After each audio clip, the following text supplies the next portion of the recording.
Here's a simple step-by-step guide on how to fix the Facebook message. We suspended your pages. On your phone, open the Facebook app.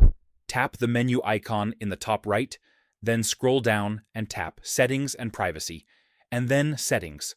Scroll down to the Pages section and select the suspended page. Then scroll to Page Transparency.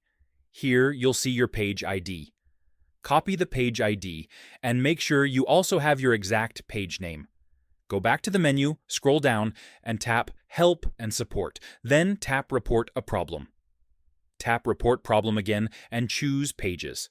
In the message box, write a request asking Facebook to review the suspension. State that you have not violated any community standards, and include your page name and page ID. If you have screenshots, upload them as evidence.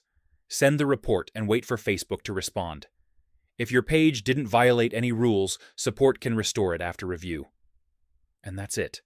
That's how to fix the "We suspended your pages" issue on Facebook.